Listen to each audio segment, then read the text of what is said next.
आजची तारीख 3 जुलै 2025. चालू घडामोडी अनुक्रमणिका. 1. क्वाड गटाची बैठक आणि भारताची भूमिका. 2. रोजगार संबंधित प्रोत्साहन इली योजना. 3. भारतीय नौदल इंस उदयगिरी आणि इंस तमल दाखल. 4. भारत फ्रान्स लष्करी सराव शक्ती 2025. 5. महिला आणि बाल सक्षमीकरणासाठी तंत्रज्ञानाचा वापर. 1. क्वाड गटाची बैठक आणि भारताची भूमिका. ठळक मुद्दे. अमेरिकेतील वॉशिंग्टन डी.सी. येथे quad Bharat, America, Australia, Japan देशांच्या परराष्ट्र मंत्र्यांची बैठक पार पडली. या बैठकीत परराष्ट्र मंत्री एस. जयशंकर यांनी सांगितले की दहशतवादाविरुद्ध आपल्या लोकांचे रक्षण करण्याचा भारताला पूर्ण अधिकार आहे आणि क्वाड भागीदारांनी हे समजून घ्यावे. एस. जयशंकर यांनी मुक्त आणि खुल्या Indo Pacific free and open Indo Pacific प्रति भारताची वचनबद्धता पुन्हा व्यक्त केली. पुढील क्वाड नेत्यांच्या शिखर परिषदेचे यजमानपद भारत भूषवणार असल्याची घोषणा त्यांनी केली. या बैठकीत भारताचे एस. जयशंकर, ऑस्ट्रेलियाच्या पेनी वोंग, जपानचे ताकेशी इवाया आणि अमेरिकेचे परराष्ट्र सचिव मार्को रुबियो सहभागी झाले होते. क्वाड ही एक अनौपचारिक सामरिक भागीदारी असून 4 लोकशाही देशांची युती आहे. या विषयावरील सराव प्रश्न MCQS. प्रश्न 1. क्वाड गटाच्या परराष्ट्र मंत्र्यांची नुकतीच बैठक कुठे पार पडली? अ. नवी दिल्ली. ब. टोकियो. क. Washington DC. ड. सिडनी. उत्तर क. Washington DC. प्रश्न 2. परराष्ट्र मंत्री एस.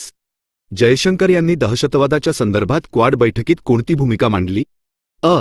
तिसऱ्या पक्षाच्या मध्यस्थीची मागणी केली. ब. भारताला आपल्या लोकांचे रक्षण करण्याचा पूर्ण अधिकार आहे. क. दहशतवादासाठी आर्थिक मदतीची घोषणा केली. ड. दहशतवादावर चर्चा टाळली. उत्तर ब. भारताला आपल्या लोकांचे रक्षण करण्याचा पूर्ण अधिकार आहे. प्रश्न 3. पुढील क्वाड नेत्यांच्या शिखर परिषदेचे यजमानपद कोणता देश भूषवणार आहे? अ. अमेरिका. ब. जपान. क. ऑस्ट्रेलिया. ड. भारत. उत्तर ड. भारत. 2. रोजगार संबंधित प्रोत्साहन इली योजना. ठळक मुद्दे. केंद्रीय मंत्रिमंडळाने मंगळवारी रोजगार निर्मितीला विशेषतः उत्पादन क्षेत्रात चालना देण्यासाठी इंडियन रुपी 99,446 कोटींच्या रोजगार संबंधित प्रोत्साहन एम्प्लॉयमेंट लिंक्ड इन्सेंटिव्ह इली योजनेला मंजुरी दिली. या योजनेअंतर्गत प्रथमच नोकरी करणाऱ्या कर्मचाऱ्यांना एका महिन्याचे वेतन 15,000 रुपयेपर्यंत मिळेल.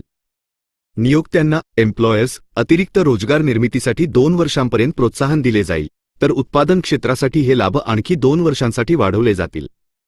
या योजनेचे लाभ 1 ऑगस्ट 2025 ते 31 जुलै 2027 दरम्यान निर्माण झालेल्या नोकऱ्यांसाठी लागू असतील. नियोक्त्यांना प्रत्येक अतिरिक्त कर्मचाऱ्यामागे दरमहा 3,000 रुपयेपर्यंतचे प्रोत्साहन 2 वर्षांसाठी मिळेल. या विषयावरील सराव प्रश्न MCQS. प्रश्न 1.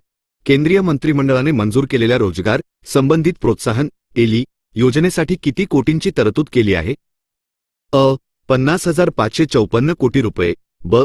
75,886 कोटी रुपये. क. 99,446 कोटी रुपये. ड. 1,25,000 कोटी रुपये. उत्तर क. 99,446 कोटी रुपये. प्रश्न 2. इली योजनेचा प्राथमिक भर कोणत्या क्षेत्रातील रोजगार निर्मितीवर आहे? अ. सेवा क्षेत्र. ब. कृषी क्षेत्र. क. उत्पादन क्षेत्र. ड. माहिती तंत्रज्ञान क्षेत्र. उत्तर क. उत्पादन क्षेत्र. प्रश्न 3. इली योजनेअंतर्गत प्रथमच नोकरी करणाऱ्या कर्मचाऱ्याला कोणता लाभ मिळणार आहे? अ. 2 महिन्यांचे वेतन. ब. 15,000 रुपयेपर्यंत एका महिन्याचे वेतन. क. गृह कर्ज. ड. मोफत प्रशिक्षण. उत्तर ब. 15,000 रुपयेपर्यंत एका महिन्याचे वेतन. 3. भारतीय नौदल इंस उदयगिरी आणि इंस तमल दाखल. ठळक मुद्दे. इंस उदयगिरी प्रोजेक्ट 17A अंतर्गत दुसरी स्वदेशी बनावटीची स्टेल्थ फ्रिगेट इंस उदयगिरी भारतीय नौदलाला सुपूर्द करण्यात आली. ही frigate Mazagon dock shipbuilders limited MDSL Mumbai आणि garden reach shipbuilders and engineers GRSE Kolkata येथे बांधण्यात येत असलेल्या 7 जहाजांपैकी दुसरी आहे. या जहाजामुळे भारतीय नौदलाच्या स्वदेशी डिझाईन क्षमतेत मोठी झेप घेतली आहे, असे संरक्षण मंत्रालयाने म्हटले आहे. इंस तमल F-71 रशियातील कॅलिनिनग्राड येथील यंतर शिपयार्डमध्ये भारतीय नौदलाने इंस तमल F-71 या बहुउद्देशीय स्टेल्थ गाइडेड मिसाईल फ्रिगेटला कार्यान्वित केले. आत्मनिर्भर भारत आणि मेक इन इंडिया उपक्रमानुसार परदेशात बांधलेली ही भारतीय नौदलातील शेवटची प्रमुख युद्धनौका आहे. हे जहाज प्रोजेक्ट 1135.6 तलवार श्रेणी मधील 8वे आणि तुशील श्रेणीतील दुसरे जहाज आहे. हे जहाज ब्राह्मोस सुपरसॉनिक क्रूझ क्षेपणास्त्रांसह इतर शस्त्रास्त्रांनी सुसज्ज आहे. या विषयावरील सराव प्रश्न MCQS प्रश्न 1. इंच उदयगिरी जी नुकतीच नौदलाला सुपूर्द करण्यात आली ती कोणत्या प्रकल्पाचा भाग आहे? अ. प्रोजेक्ट 75. ब. Project 17A. क. Project 15B. ड. तलवार श्रेणी. उत्तर ब. Project 17A. प्रश्न 2. इंच तमल F71 या युद्धनौकेला कोठे कार्यान्वित करण्यात आले? अ. मुंबई, भारत. ब. विशाखापट्टणम, भारत. क. कॅलिनिनग्राड, रशिया. ड. Paris, France. उत्तर क. कॅलिनिनग्राड, रशिया. प्रश्न 3. भारतीय नौदलात दाखल झालेली परदेशात बांधलेली शेवटची प्रमुख युद्धनौका कोणती आहे? अ. इंच विक्रमादित्य. ब. इंच उदयगिरी. क. इंच तमल. ड. इंच तुशील. उत्तर क. इंच तमल. 4. भारत फ्रान्स लष्करी सराव शक्ती 2025 ठळक मुद्दे. भारत फ्रान्स लष्करी सरावाची 8वी आवृत्ती शक्ती 2025 फ्रान्समध्ये संपन्न झाली. हा सराव जून 18 रोजी सुरू झाला होता. या सरावात 90 भारतीय जवानांच्या तुकडीचा समावेश होता, ज्यात जम्मू आणि काश्मीर रायफल्सच्या बटालियनचा प्रामुख्याने समावेश होता. फ्रान्सच्या बाजूने 500हून अधिक सैनिक आणि लष्करी कर्मचारी या सरावात सहभागी झाले होते. या सरावाचा मुख्य उद्देश दोन्ही देशांच्या लष्करी जवानांसाठी संयुक्त ऑपरेशनल तयारीला चालना देणे हा होता. या विषयावरील सराव प्रश्न MCQS प्रश्न 1. शक्ती 2025 हा लष्करी सराव भारत आणि कोणत्या देशादरम्यान आयोजित करण्यात आला होता? अ. अमेरिका. ब. रशिया. क. फ्रान्स. ड. जपान. उत्तर क. फ्रान्स. प्रश्न 2. शक्ती 2025 या लष्करी सरावाचे आयोजन कोठे करण्यात आले होते? अ. राजस्थान, भारत. ब. उत्तराखंड, भारत. क. हिंदी महासागर. ड. फ्रान्स. उत्तर ड. फ्रान्स. प्रश्न 3. शक्ती 2025 सरावात भारतीय तुकडीमध्ये प्रामुख्याने कोणत्या बटालियनचा समावेश होता? अ. पंजाब रेजिमेंट. ब. Maratha light infantry. क. जम्मू आणि काश्मीर रायफल्स. ड. गोरखा रायफल्स. उत्तर क. जम्मू आणि काश्मीर रायफल्स. 5. महिला आणि बाल सक्षमीकरणासाठी तंत्रज्ञानाचा वापर ठळक मुद्दे. पोषण ट्रॅकर. पोषण ट्रॅकर देशभरातील 14 लाख अंगणवाडी केंद्रांच्या सेवांचे रिअल टाईम निरीक्षण करण्यासाठी पोषण ट्रॅकर प्लॅटफॉर्म वापरला जात आहे. यावर 10.14 कोटींहून अधिक गर्भवती महिला, स्तनदा माता, मुले आणि किशोरवयीन मुलींची नोंदणी झाली आहे. शी बॉक्स पोर्टल कामाच्या ठिकाणी महिलांच्या लैंगिक छळाला प्रतिबंध घालणाऱ्या कायद्याअंतर्गत 2013 तक्रारी नोंदवण्यासाठी महिलांना शी बॉक्स पोर्टलद्वारे एक खिडकी सुविधा उपलब्ध करून दिली आहे. प्रधानमंत्री मातृवंदना योजना PMMVY या योजनेअंतर्गत गर्भवती महिलांना पहिल्या मुलासाठी 5,000 रुपयाची आर्थिक मदत दिली जाते.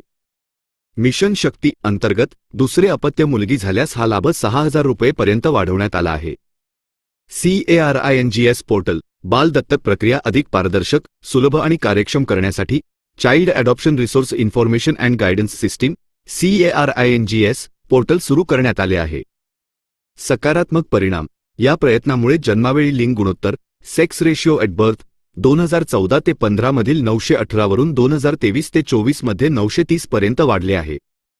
तसेच माता मृत्यूदर मॅटर्नल मॉर्टॅलिटी रेट 2014 ते 16 मधील प्रति 1000 जन्मामागे 130 वरून 2018 ते 20 मध्ये 97 पर्यंत घसरला आहे. या विषयावरील सराव प्रश्न MCQS प्रश्न 1. अंगणवाडी सेवांच्या रिअल टाईम निरीक्षणासाठी कोणते डिजिटल प्लॅटफॉर्म वापरले जात आहे? अ. सक्षम पोर्टल. ब. पोषण ट्रॅकर. क. मिशन शक्ती ॲप. ड. CARINGS portal. उत्तर ब. पोषण ट्रॅकर. प्रश्न 2. शी बॉक्स पोर्टल कोणत्या उद्देशासाठी सुरू करण्यात आले आहे? अ. बाल दत्तक प्रक्रियेसाठी. ब. पोषण आहाराच्या वितरणासाठी. क. कामाच्या ठिकाणी महिलांच्या लैंगिक छळाच्या तक्रारी नोंदवण्यासाठी. ड. गर्भवती महिलांना आर्थिक मदत देण्यासाठी. उत्तर क. कामाच्या ठिकाणी महिलांच्या लैंगिक छळाच्या तक्रारी नोंदवण्यासाठी. प्रश्न 3.